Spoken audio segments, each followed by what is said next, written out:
আমন্ত্রণ সব খবরে আপনাদের সবাইকে স্বাগত জানাচ্ছি আমি রাবেয়া শ্রুতি। সবচেয়ে সুস্বাদু হালিম রাঁধুনি হালিম। হালিম হোক রাঁধুনি হালিম। প্রথমবারের মতো ঢাকা সেনানিবাসে সশস্ত্র বাহিনী বিভাগে অফিস করেছেন প্রধানমন্ত্রী তারেক রহমান। পরে তিনি পদোন্নতি পাওয়া 2 সেনা কর্মকর্তাকে র্যাঙ্ক ব্যাজ পরিয়ে দিয়েছেন। এ সময় প্রধানমন্ত্রীর প্রতিরক্ষা উপদেষ্টা গণমাধ্যমকে জানিয়েছেন, দেশের মানুষের নিরাপত্তার কথা মাথায় রেখে সশস্ত্র বাহিনীকে জনমুখী এবং আধুনিক করে গড়ে তোলা হবে।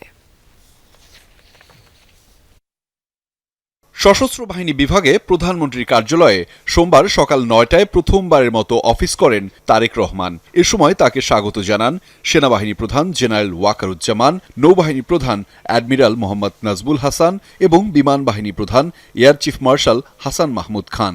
পরে প্রধানমন্ত্রীর সাথে শুভেচ্ছা বিনিময় করেন তারা। এদিন পদোন্নতিপ্রাপ্ত 2 সেনা কর্মকর্তা লেফটেন্যান্ট জেনারেল মীর মুশফিকুর রহমান এবং মেজর জেনারেল কায়সার রশিদ চৌধুরীকে র্যাঙ্ক ব্যাজ পরিয়ে দেন প্রধানমন্ত্রী। এদিকে শেরেবাংলা নগরে প্রধানমন্ত্রীর প্রতিরক্ষা উপদেষ্টা অবসরপ্রাপ্ত ব্রিগেডিয়ার জেনারেল শামসুল ইসলাম প্রতিরক্ষা মন্ত্রণালয় পরিদর্শন করেন। পরে মন্ত্রণালয়ের কর্মকর্তাদের সাথে বৈঠক করেন উপদেষ্টা। তাকে মন্ত্রণালয়ের কর্মকাণ্ড এবং ভবিষ্যৎ পরিকল্পনা সম্পর্কে অবহিত করেন প্রতিরক্ষা সচিব মোহাম্মদ আশরাফ উদ্দিন। গণমাধ্যমে প্রতিরক্ষা উপদেষ্টা সশস্ত্র বাহিনীর সম্প্রসারণ ও আধুনিকায়নে সরকারের আন্তরিকতার কথা তুলে ধরেন। ফ্যাসিস্ট সরকার যেভাবে বিভিন্ন বাহিনীগুলোকে ধ্বংস করেছে, সেইখান থেকে তাদেরকে উত্তরণ করে বাংলাদেশের মানুষের চাহিদার যেরকম বাহিনী হওয়া উচিত, যে বাহিনী সত্যিকার অর্থে বাংলাদেশের স্বাধীনতা এবং সার্বভৌমত্ব রক্ষায় অতন্ত্র প্রহরী হিসাবে ইতিপূর্বেও কাজ করেছে এবং ভবিষ্যতে যেন আমরা ওইরকম একটা সশস্ত্র বাহিনী গড়ে তুলতে পারি, সেই দিক নির্দেশনা উনি ইতিমধ্যে দিয়েছেন। উপদেষ্টা জানান, স্বাধীন, সার্বভৌম, আধুনিক ও উন্নত বাংলাদেশ গড়ে তুলতে প্রতিরক্ষা মন্ত্রণালয় কাজ করে যাবে। আমাদের যে সোলজারিংটাকে অনেকটুকু বিনষ্ট করে দেওয়া হয়েছে, সেই সোলজারিংটাকে ফিরিয়ে এনে আরও শক্তিশালীভাবে আমাদের এই গণতন্ত্র এবং সার্বিক পরিস্থিতি সাধারণ মানুষের এবং স্বাধীনতা সার্বভৌমত্বের জন্য আমাদের একটা শক্তিশালী অস্ত্র হিসেবে থাকতে পারে। আহমেদ রেজা, যমুনা নিউজ, ঢাকা। বাংলাদেশের প্রথম 5D AI ইনভার্টার যুক্ত সর্বোচ্চ বিদ্যুৎ সাশ্রয়ী যমুনা এয়ার কন্ডিশনার। মধ্যস্বত্বভোগীদের দৌরাত্ম্য কমাতে কৃষকদের জন্য কৃষি কার্ডের উদ্যোগ নিয়েছে সরকার। দুপুরে প্রধানমন্ত্রীর সভাপতিত্বে কৃষকদের সহায়তা দেওয়ার প্রতিশ্রুতি বাস্তবায়নে আন্তঃমন্ত্রণালয় সভা শেষে একথা জানিয়েছেন কৃষিমন্ত্রী মোহাম্মদ আমিনুর রশিদ। তিনি জানিয়েছেন, খুব দ্রুতই পাইলট প্রকল্প আকারে এই কার্যক্রম শুরু করবে সরকার। এর আগে প্রধানমন্ত্রীর সাথে সাক্ষাৎ করেছেন চীনের রাষ্ট্রদূত ইয়াও ওয়েন। সরকার গঠন করায় চীনের প্রেসিডেন্ট তারেক রহমানকে স্বাগত জানিয়েছেন, সেই সাথে আমন্ত্রণ জানিয়েছেন চীন সফরের। নির্বাচনের আগে দেয়া কৃষকদের সহায়তার প্রতিশ্রুতি বাস্তবায়নে সোমবার সচিবালয়ে বসে আন্তঃমন্ত্রণালয় সভা। প্রধানমন্ত্রী তারেক রহমানের সভাপতিত্বে এতে যোগ দেন অর্থ, কৃষি, ভূমিসহ সংশ্লিষ্ট মন্ত্রণালয়ের মন্ত্রী ও প্রতিমন্ত্রীরা। সোমবার দুপুর 12টায় মন্ত্রিপরিষদ কক্ষে শুরু হওয়া এ সভার বিষয় ডিজিটাল কৃষক কার্ড। বিএনপির ইশতেহার অনুযায়ী এ কার্ডের মাধ্যমে প্রান্তিক কৃষকদের কাছে সরাসরি সরকারি প্রণোদনা, সার ও বীজের ভর্তুকি পৌঁছে দেয়া। আর এটি বাস্তবায়নেই অনুষ্ঠিত হয় বৈঠকটি। বৈঠক শেষে তথ্যমন্ত্রী জহিরুদ্দিন স্বপন বলেন, মধ্যস্বত্বভোগীদের দৌরাত্ম্য কমাতেই কৃষকদের জন্য স্মার্ট কৃষি কার্ডের উদ্যোগ নিয়েছে সরকার। দ্রুতই পাইলট প্রকল্প আকারে এ কার্যক্রম শুরু হবে বলে জানান তথ্যমন্ত্রী। কৃষক কার্ড দেওয়ার ক্ষেত্রে যে সংশ্লিষ্ট অন্যান্য বিষয়গুলি আছে, সেই বিষয়গুলি নিয়ে আমরা আলাপ করছি। নীতিগতভাবে এটা আমাদের বহু আগেই সিদ্ধান্ত, আমরা বাস্তবায়নের জন্য আজকে প্রথম বৈঠক মাননীয় প্রধানমন্ত্রী করছেন। ইনশাল্লাহ যত দ্রুত সম্ভব আমরা ফ্যামিলি কার্ডের মতোই কৃষক কার্ডের পাইলট প্রজেক্ট শুরু হতে যাচ্ছে। মধ্যস্বত্ব কোনো ভোগীরা যাতে কোনো সুযোগ সুবিধা না নিতে পারেন অথবা যাতে কোনো লিকেজ না হয়, সে কারণেই কিন্তু আমরা স্মার্ট কৃষক কার্ডের দিকে যাচ্ছি। এর আগে প্রধানমন্ত্রীর সাথে সাক্ষাৎ করেন চীনের রাষ্ট্রদূত ইয়াও ওয়েন। প্রায় 1 ঘণ্টাব্যাপী বৈঠকে দুদেশের স্বার্থ সংশ্লিষ্ট বিষয়ে আলোচনা হয়। বিপুল সংখ্যাগরিষ্ঠতা নিয়ে সরকার গঠন করায় চীনা প্রেসিডেন্ট তারেক রহমানকে স্বাগত জানান, সেই সাথে আমন্ত্রণ জানান চীন সফরের। বৈঠক শেষে প্রধানমন্ত্রীর পররাষ্ট্র উপদেষ্টা বলেন, বাংলাদেশ চীন সম্পর্ক এগিয়ে নিতে আলোচনা হয়েছে। প্রধানমন্ত্রী নির্বাচিত হওয়ার পরে ওনাকে কনগ্রাচুলেশন জানানোর জন্য এবং চায়নার প্রেসিডেন্ট শি জিনপিং সাহেবের পক্ষে এবং চায়নার প্রিমিয়ার লি কুয়াংয়ের পক্ষে উনি শুভেচ্ছা জানাইছেন। বাংলাদেশ চায়না সম্পর্কটা হয়েছে ঐতিহাসিক, এটার সূচনা হয়েছিল শহীদ প্রেসিডেন্ট জিয়াউর রহমানের সময়। চায়না একজন একটা ইম্পর্টেন্ট স্ট্রং ডেভেলপমেন্ট পার্টনার বাংলাদেশের। এর আগে সকাল 10টার দিকে তারেক রহমানের সঙ্গে সৌজন্য সাক্ষাৎ করেন প্রধানমন্ত্রীর জনপ্রশাসন বিষয়ক উপদেষ্টা, জনপ্রশাসন মন্ত্রণালয়ের প্রতিমন্ত্রী এবং প্রধানমন্ত্রীর মুখ্য সচিব। ফয়সাল মাহমুদ, যমুনা নিউজ, ঢাকা। আগামী 12ই মার্চ শুরু হতে যাচ্ছে ত্রয়োদশ জাতীয় সংসদের প্রথম অধিবেশন। রাষ্ট্রপতি মোহাম্মদ শাহাবুদ্দিন এই অধিবেশন আহ্বান করেছেন। সংবিধানের 72 অনুচ্ছেদের এক দফায় প্রদত্ত ক্ষমতা বলে তিনি এই সিদ্ধান্ত নিয়েছেন বলে জানিয়েছে সংসদ সচিবালয়। জাতীয় সংসদ ভবনের সংসদ কক্ষে আগামী 12ই মার্চ বৃহস্পতিবার বেলা 11টার দিকে এই অধিবেশন শুরু হবে। রাষ্ট্রপতির আদেশ অনুযায়ী 1432 বঙ্গাব্দের 27 ফাল্গুন এই সভার দিনক্ষণ চূড়ান্ত করা হয়েছে। নবনির্বাচিত সংসদ সদস্যদের উপস্থিতিতে এটি হবে ত্রয়োদশ সংসদের প্রথম আনুষ্ঠানিক যাত্রা। সংসদ সচিবালয় থেকে জানানো হয়েছে, অধিবেশন শুরুর যাবতীয় প্রস্তুতি ইতিমধ্যে সম্পন্ন করা হয়েছে। ঢাকার শেরেবাংলা নগরে অবস্থিত সংসদ ভবনে এই ঐতিহাসিক অধিবেশন ঘিরে নিরাপত্তা ব্যবস্থা জোরদার করা হয়েছে। রাষ্ট্রপতির সাংবিধানিক ক্ষমতা বলে প্রথম এই অধিবেশনটি বসতে যাচ্ছে। ত্রয়োদশ সংসদের প্রধানমন্ত্রী, বিরোধী দলীয় নেতা, চিফ হুইপ সহ বেশিরভাগ সদস্য প্রথমবারের মতো এমপি নির্বাচিত হয়েছেন।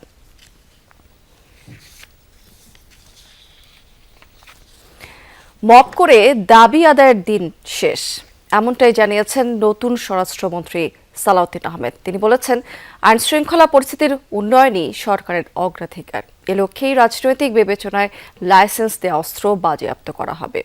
যোগ্যতার ভিত্তিতে নিয়োগ পাবেন এসপি, ওসিরা। একই সাথে আওয়ামী লীগ আমলে পুলিশের বিভিন্ন পর্যায়ে নিয়োগ জালিয়াতি এবং অনিয়ম খতিয়ে দেখা হবে বলেও জানিয়েছেন সালাউদ্দিন আহমেদ।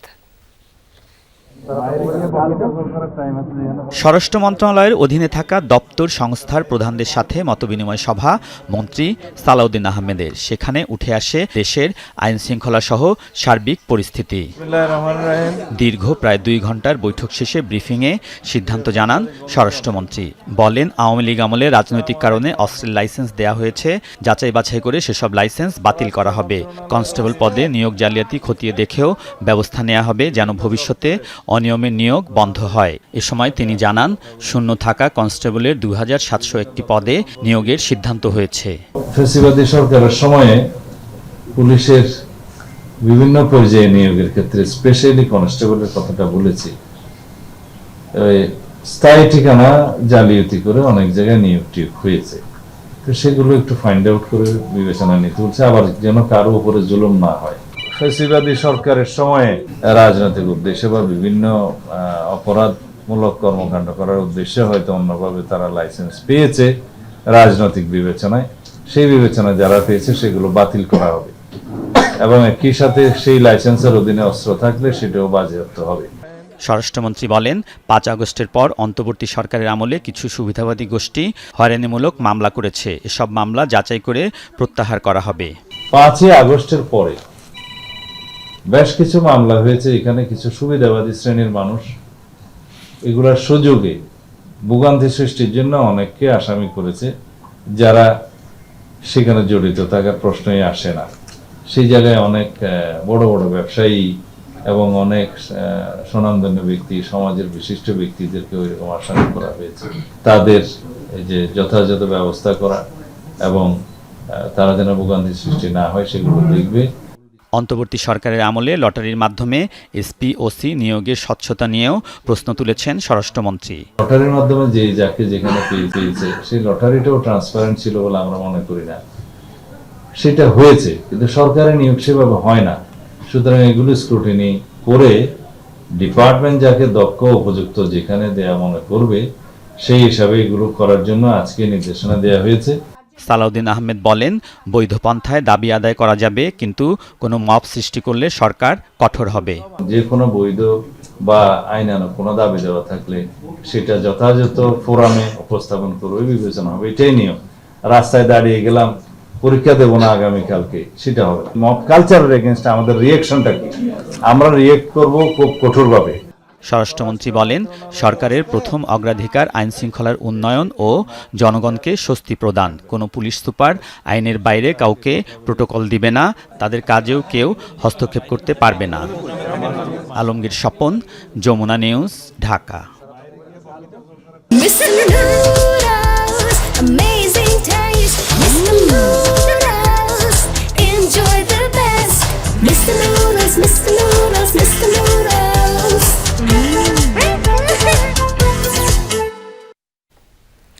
ছয়টি সিটি কর্পোরেশনের প্রশাসক নিয়োগ হলেও স্থানীয় সরকার নির্বাচন সঠিক সময়ে হবে বলে জানিয়েছেন বিএনপি মহাসচিবের এবং স্থানীয় সরকার মন্ত্রী মির্জা ফখরুল ইসলাম আলমগীর। এছাড়া সংরক্ষিত নারী আসনের প্রার্থীদের যোগ্যতা হিসেবে দলের নীতি, আদর্শ এবং জনগণের সাথে সম্পৃক্তদের মনোনয়ন দেবে বিএনপি। মির্জা ফখরুল আরও বলেছেন, কার্যক্রম নিষিদ্ধ আওয়ামী লীগের কার্যালয় খোলার বিষয়ে আইনগতভাবেই হবে। নির্বাচনের পর বিএনপির নয়াপল্টন কার্যালয়ে গিয়ে সাংবাদিকদের সাথে কুশল বিনিময় শেষে তিনি এসব কথা বলেছেন।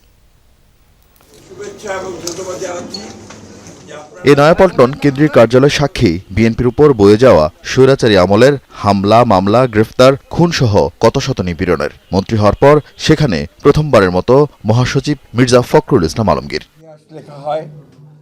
এখানে কুশল বিনিময় ও গণমাধ্যম কর্মীদের নানা প্রশ্নের জবাব দেন তিনি। বলেন, আইনি বাধ্যবাধকতায় 6 সিটিতে প্রশাসক নিয়োগ দেওয়া হয়েছে, দ্রুতই অন্যান্য সিটি কর্পোরেশনেও একই উদ্যোগ নেওয়া হবে। না, স্থানীয় সরকার নির্বাচনের বিষয়ে কত নিয়মকানুন আছে তো সরকারি এবং যে প্রথাগুলো আছে সেগুলো কতগুলো মেয়াদ আছে, কতগুলো মেয়াদ শেষ হয়ে গেছে, সবগুলোকে এক জায়গায় নিয়ে এসে আমরা সরকারের তরফ থেকে একটা সঠিক সময়ে এই নির্বাচনগুলো দেওয়ার ব্যবস্থা আমরা করবো। তবে নিঃসন্দেহে এই নির্বাচনকে প্রাধান্য দেওয়া হবে। আলাপচারিতায় উঠে আসে সংরক্ষিত নারী আসনের বিএনপির মনোনয়ন, যোগ্যতা ও নির্বাচন প্রসঙ্গ। নিরঙ্কুশ জয় পাওয়ায় সংরক্ষিত নারী আসনের 35টি পাচ্ছে সরকারি দল। জনগণের সঙ্গে সম্পৃক্ততা থাকতে হবে, রাজনীতির সঙ্গে দলের সঙ্গে সম্পৃক্ততা থাকতে হবে। আমাদের দলের পক্ষ থেকে যারা দলের সঙ্গে সম্পৃক্ত আছেন তাদেরকে প্রাধান্য দেওয়া হবে। এ সময় দেশের বিভিন্ন স্থানে আওয়ামী লীগের অফিস খোলার বিষয়ে প্রশ্নের জবাব দেন তিনি। এটা আমরা চাইনি এবং আমরা যেহেতু আপনার আইনগতভাবে বলা আছে যে তাদের কার্যক্রম নিষিদ্ধ, সেইভাবেই এটাকে দেখা হবে সব জায়গায়। সংবাদ সম্মেলনে মির্জা ফখরুল 17 বছরের গণতান্ত্রিক আন্দোলনে সাংবাদিকদের অবদান স্মরণ করেন। যদি কখনো ইতিহাস লেখা হয় গণতন্ত্রের আন্দোলনের সংগ্রামের, সেই সময় আপনাদের যে অবদান, সেই অবদান লিপিবদ্ধ থাকবে। আরিফিন শাকিল, যমুনা নিউজ, ঢাকা। নতুন সরকারের প্রতি যুক্তরাষ্ট্র, চীন, ভারত সহ সব দেশের বিপুল সমর্থন এবং আস্থা রয়েছে বলে জানিয়েছেন পররাষ্ট্রমন্ত্রী ডক্টর খলিলুর রহমান। তিনি জানিয়েছেন, বাংলাদেশও সবার সাথে আস্থার সম্পর্ক রাখবে, তবে অভ্যন্তরীণ বিষয়ে কোনো দেশের হস্তক্ষেপ চায় না ঢাকা। এই বার্তা স্পষ্ট করা হয়েছে। সোমবার মন্ত্রী প্রতিমন্ত্রীর সাথে সাক্ষাতের পর মার্কিন রাষ্ট্রদূত বলেছেন, দুদেশের শক্তিশালী, নিরাপদ এবং উন্নত করতে কাজ করবে ঢাকা ওয়াশিংটন। নতুন পররাষ্ট্রমন্ত্রী ডক্টর খলিলুর রহমান ও প্রতিমন্ত্রী শামা ওবায়েদকে শুভেচ্ছা জানাতে সোমবার সকালে মন্ত্রণালয়ে আসেন মার্কিন রাষ্ট্রদূত ব্রেন্ট ক্রিস্টেনসেন। প্রায় 1.5 ঘন্টা তাদের সাথে কথা বলেন তিনি। এ সময় দ্বিপাক্ষিক ও আঞ্চলিক বিভিন্ন ইস্যুতে আলোচনা হয় নীতি নির্ধারকদের। বেরিয়ে যাওয়ার সময় গণমাধ্যমের সাথে কথা না বললেও এক্স হ্যান্ডেলে নিরাপদ, শক্তিশালী ও উন্নত দেশ গড়তে একসাথে কাজ করার কথা লিখেন রাষ্ট্রদূত। দুপুরে ঢাকায় ইউরোপের বিভিন্ন দেশের রাষ্ট্রদূতদের নিয়ে পররাষ্ট্রমন্ত্রী ও প্রতিমন্ত্রীর সাথে সাক্ষাৎ করেন ইইউ ঢাকা মিশন প্রধান মাইকেল মিলার। ঘণ্টাখানেকের বৈঠকে বিদায়ী সরকারের সংস্কার উদ্যোগ অব্যাহত রাখার পাশাপাশি পার্টনারশিপ এগ্রিমেন্ট সই করার তাগিদ দেয় 27 দেশের এই জোট। So we are looking at this new government to continue with a series of reforms. আইন বিচার প্রশাসন সহ গেল সরকারের সংস্কার কার্যক্রম নতুন সরকারও অব্যাহত রাখবে বলে আশা করি। আর আমাদের সাথে অংশীদারিত্ব ও সহযোগিতা চুক্তির সব কাজ চূড়ান্ত। আশা করি দ্রুতই তা সই হবে। Sign this together with Bangladesh in the nearest possible future. যুক্তরাষ্ট্র, চীন, ভারত, সৌদি আরব, পাকিস্তান সব দেশের কাছেই সবার আগে বাংলাদেশ নীতি স্পষ্ট করা হয়েছে বলে জানান পররাষ্ট্রমন্ত্রী। সরকারের প্রতি তাদের সর্বাত্মক সমর্থনের কথা জানিয়ে বিবাদমান সব সমস্যার সমাধানেও আশাবাদী ডক্টর খলিল। আমি যাদের সঙ্গে পর্যন্ত সাক্ষাৎ করেছি এই সরকারের প্রতি তাদের বিপুল আস্থা, আমাদের সঙ্গে ঘনিষ্ঠভাবে কাজ করবার তাদের যে একটা প্রবল ইচ্ছা সেটা আমরা দেখেছি। বলেছি যে আমাদের মোটো হচ্ছে বাংলাদেশ ফার্স্ট, স্বাধীনতা, সার্বভৌমত্ব, পরস্পরের আভ্যন্তরীণ ব্যাপারে হস্তক্ষেপ না করা, এই সব মূলনীতির ওপর আমাদের কার্যক্রম প্রতিষ্ঠিত থাকবে। এর আগে রোববার সৌদি আরব, চীন, ভারত ও পাকিস্তানের ঢাকা মিশন প্রধানও শুভেচ্ছা জানিয়েছেন নতুন পররাষ্ট্রমন্ত্রী ও প্রতিমন্ত্রীকে। মাহফুজ মিশু, যমুনা নিউজ, ঢাকা।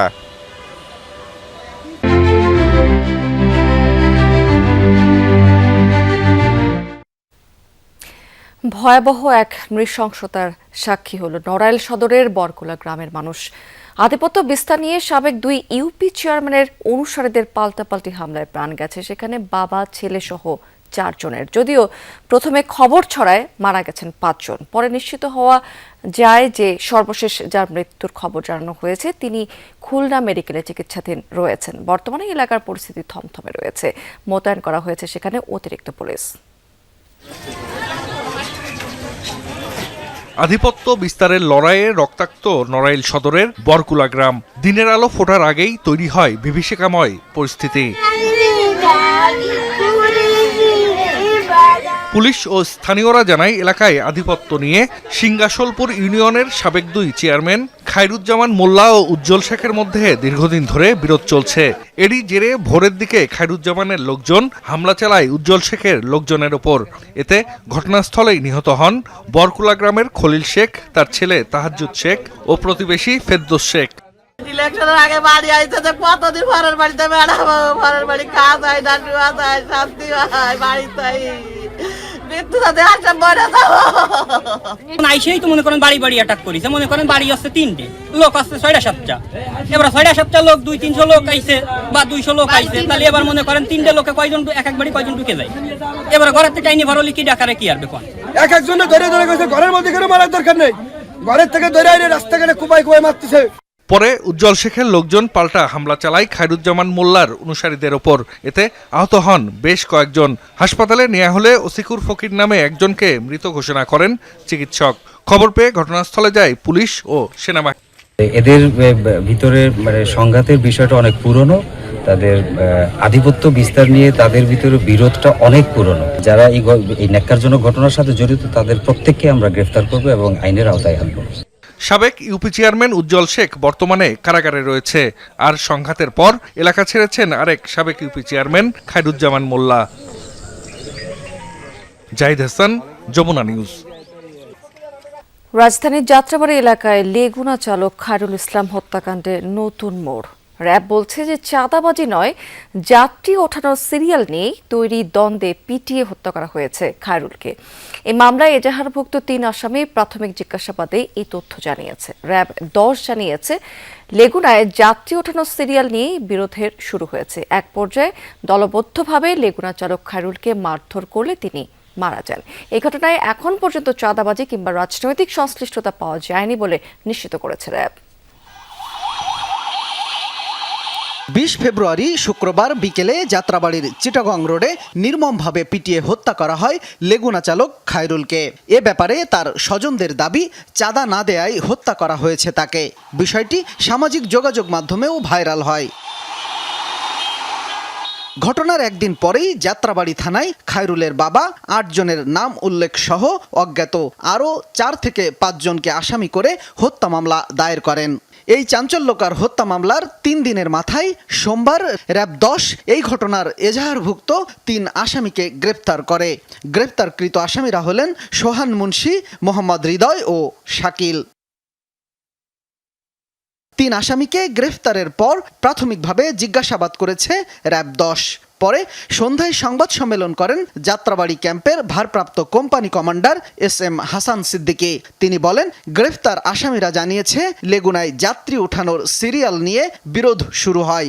এই বিরোধের এক পর্যায়ে দলবদ্ধভাবে লেগুনা চালক খায়রুলকে মারধর করলে তিনি মারা যান। যতটুকু জানতে পেরেছি যে লেগুনার যে সিরিয়াল থাকে একটার পর একটা সিরিয়াল, এরা মূলত হচ্ছে সবাই লেগুনা কেন্দ্রিক চালক এবং ড্রাইভার।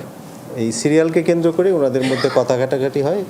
কথা কাটাকাটির এক পর্যায়ে তাদের মধ্যেই মারামারিটা হাতাহাতিটা সংগঠিত হয় এবং এর ফলশ্রুতিতে ঢাকা মেডিকেলে নিয়ে যাওয়ার পরে ডাক্তাররা তাকে মৃত ঘোষণা করে। র্যাব জানাই, শুরুতে নানা মাধ্যম থেকে চাঁদা নিয়ে হত্যাকাণ্ড ঘটেছে বলে প্রচার হলেও প্রাথমিক জিজ্ঞাসাবাদে এর সত্যতা পাওয়া যায়নি। আসামি ও ভুক্তভোগী কারো সাথেই চাঁদাবাজি কিংবা রাজনৈতিক সংশ্লিষ্টতা পাওয়া যায়নি বলেও জানায় র্যাব। চাঁদার বিষয়টা আমরা এখনো পাইনি আর কি। আমাদের যতটুকু আমরা জানতে পেরেছি চাঁদার বিষয়টা আমরা পাইনি। আমরা পেয়েছি যে ওই সিরিয়াল যেটা থাকে ওইটাকে কেন্দ্র করেই মূলত এই ঘটনাটি ঘটেছে। পরবর্তীতে হয়তো তদন্তকারী অফিসার তদন্ত করলে হয়তো ফার্দার আরও ইনফরমেশন পাবে আর কি। ইন্ধনের আমরা এখন পর্যন্ত কোনো তথ্য পাইনি বা ইনফরমেশন আমাদের কাছে নেই। এটা আরও তদন্তের দরকার আছে আর কি। সংবাদ সম্মেলনে এই কর্মকর্তা আরও বলেন, আসামিদের প্রত্যেকের বিরুদ্ধেই মাদকসহ একাধিক মামলা আছে। তবে এই মামলায় আরও তদন্ত প্রয়োজন বলেও জানান এই কর্মকর্তা। শামীম রেজা, যমুনা নিউজ, ঢাকা। দ্বিতীয় আউটলেট চালু করেছে দেশের উদীয়মান লাইফস্টাইল ব্র্যান্ড স্যাফায়ার। সোমবার বিকেলে যমুনা ফিউচার পার্কে নতুন এই আউটলেটের উদ্বোধন করা হয়েছে। নতুন এই শোরুমে প্রিমিয়ার কোয়ালিটি এবং সাশ্রয়ী মূল্যের সমন্বয়ে পোশাক পাওয়া যাবে বলে জানিয়েছে স্যাফায়ার। উন্নত ফ্যাব্রিক্স, এক্সক্লুসিভ ডিজাইন এবং আধুনিক ট্রেন্ডের সঙ্গে দেশীয় রুচির সমন্বয় করেই মূলত গ্রাহকদেরকে সেরা পোশাক দিয়ে যাচ্ছে এই প্রতিষ্ঠানটি। এছাড়াও প্রতিটি পণ্যের মাধ্যমে গ্রাহকদেরকে আভিজাত্য পৌঁছে দেওয়ার কাজ করছে স্যাফায়ার। ভবিষ্যতেও এর ধারাবাহিকতা থাকবে বলে জানিয়েছে এই প্রতিষ্ঠানটি। দর্শক, এই ছিল সব খবর আজকের আয়োজনে। এতক্ষণ সঙ্গে থাকার জন্য ধন্যবাদ সবাইকে।